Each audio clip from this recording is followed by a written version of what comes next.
Yo yo yo, salut les turfeuses, salut les turfeurs, bienvenue pour un nouveau pronostic de Benoît Requin. Merci pour vos likes, pour vos commentaires, n'hésitez pas à vous abonner pour recevoir tous mes pronostics tous les jours et pour accéder à tous mes tickets pour la course du Quintet, rendez-vous directement en description de la vidéo. Ok, place au pronostic du Quintet du lundi 9 mai, direction Compiègne pour le prix Benjamin Boutin. Plat, 1800 mètres, 16 partants, réunion 1, course 1, indice de confiance 1 sur 5.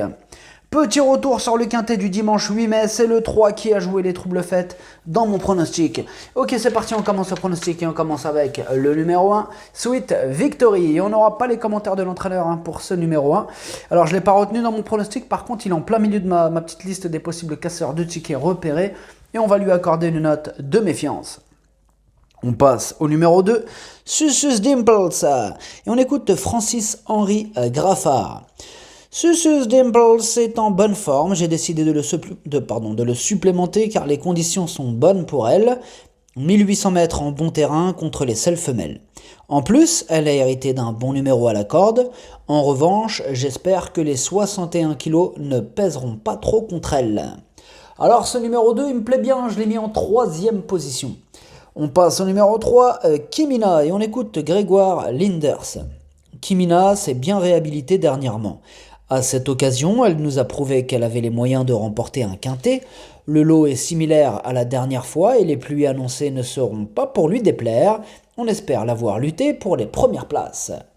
Alors ce numéro 3, c'est mon préféré, je l'ai mis en tête de mon pronostic. On passe au numéro 4, Fayona, et on écoute Stéphane Gouillette.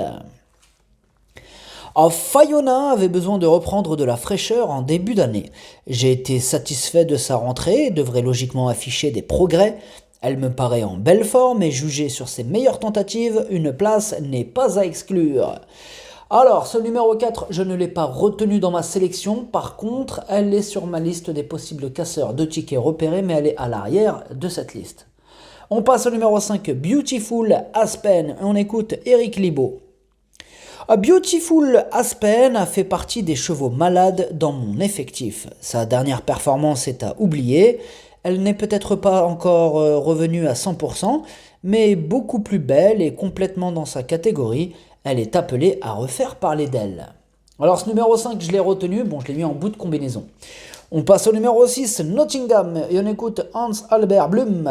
Nottingham a joué de malheur la dernière fois, elle est en bonne forme et a la qualité pour gagner une épreuve de ce genre. Eh bien ce numéro 6, il me plaît bien, je l'ai mis en 4e position. On passe au numéro 7, Grace Béret, et on écoute Gilles Barbarin. Grace Béret a gagné 2 handicaps et fort logiquement, sa valeur a été revue à la hausse. Dernièrement, à Deauville, elle n'a pu s'exprimer. Le gazon ne nous inquiète pas à condition que le terrain soit bon, ce qui devrait être le cas au vu de la météo. Elle est restée en forme et le lot n'a rien d'extraordinaire pour un gros handicap. Elle nous semble compétitive et Stéphane Pasquier s'en sert bien. Bien, ce numéro 7, je l'ai retenu et je l'ai mis en 5e position. On passe au numéro 8, Hénouville, et on écoute... Le numéro 8, c'est May Davy, et on n'aura pas les commentaires de l'entraîneur pour ce numéro 8. Alors par contre, je ne l'ai pas retenu dans mon pronostic. J'ai fait passer d'autres candidatures avant lui. On passe cette fois-ci au numéro 9, Hénouville, et on écoute Rodolphe Collet. Hénouville avait besoin de retrouver la compétition le jour de sa rentrée. Cela s'est confirmé dernièrement en reprenant le cours de ses bonnes sorties. Elle demeure compétitive en 33,5 de valeur et avec un bon déroulement de course, nul doute que sa place soit dans les 5 premiers. Alors ce numéro 9, je l'ai retenu dans mon pronostic et je l'ai mis en bout de combinaison. On passe au numéro 10, Rosine Bloom, et on écoute Rodolphe Collet. Rosine Bloom est une pouliche qui fait toutes ses courses. Elle vient de prouver sa forme et sa compétitivité à cette valeur. De plus, le fait de retrouver le gazon ne la gênera pas et face aux seules pouliches, ce sera en théorie plus facile pour elle. J'en escompte logiquement une bonne performance. Eh bien, ce numéro 10, je ne l'ai pas retenu dans mon pronostic. Par contre, c'est mon cheval de complément en cas de non partant. On passe au numéro 11, Cœur d'Avier. Et on écoute Norbert Linders. Cœur d'Avier n'a pas confirmé lors de sa tentative suivant sa bonne rentrée. La distance est à sa convenance, elle a montré l'an dernier qu'elle était compétitive dans cette catégorie et retrouve une situation au poids plus intéressante. J'en attends une bonne performance, notez que c'est une jument de bon terrain. Eh bien, ce numéro 11, je ne l'ai pas retenu dans mon pronostic, par contre il est en tête de mes possibles casseurs de tickets repérés.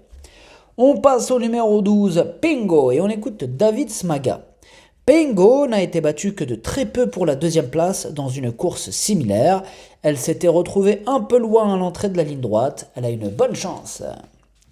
Bien, ce numéro 12, il me plaît beaucoup. Je l'ai mis en deuxième position. On passe au numéro 13, Mexican Dream, et on écoute Marcus Nige. Mexican Dream s'est bien comportée en dernier lieu, elle devient solide. Le lot s'est creusé, elle va apprécier le bon terrain. Elle a principalement couru à main droite, mais devrait être à son affaire corde à gauche. Elle est compétitive. Et bien, ce numéro 13, sachez que c'est lui le 8e de mon pronostic. On passe au numéro 14, Liora. Et on n'aura pas les commentaires de l'entraîneur pour ce numéro 14. Par contre, je ne l'ai pas retenu dans mon pronostic, ce 14. On passe au numéro 15, Rue Pavé. Et on écoute Joachim Brandt. Alors, Rue Pavé a couru un peu moyennement la dernière fois, mais j'espère que cette course lui aura permis de progresser un peu. Elle a un peu de caractère car elle travaille mieux le matin qu'en course. Elle peut finir à l'arrivée, le bon terrain va l'avantager. Eh bien, ce numéro 15 non plus, je ne l'ai pas retenu dans mon pronostic. On passe au numéro 16, Shanna Rose, et on écoute Mademoiselle Carla O'Halloran. Shanna Rose découvrait les handicaps la dernière fois et elle s'est très bien comportée. Elle n'a pas eu toutes ses aises dans la phase finale et a quand même obtenu la 7e place. Cette fois, la donne est similaire et sa forme est toujours au beau fixe. Dès lors, avec un déroulement de course sans encombre, elle a les moyens de finir dans la bonne combinaison. Eh bien, alors, ce numéro 16, je ne l'ai pas retenu dans mon pronostic. Par contre, c'est mon deuxième cheval de complément en cas de non partant. Le pronostic, ça donne 3, 12, 2, 6, 7, 5, 9. Merci d'avoir suivi cette vidéo. N'hésitez pas à vous abonner pour recevoir tous mes pronostics tous les jours et pour accéder à tous mes tickets pour la course du Quintet. Rendez-vous directement en description de la vidéo. À jouer avec modération. Bonne chance. Chopez-le moi. Ciao.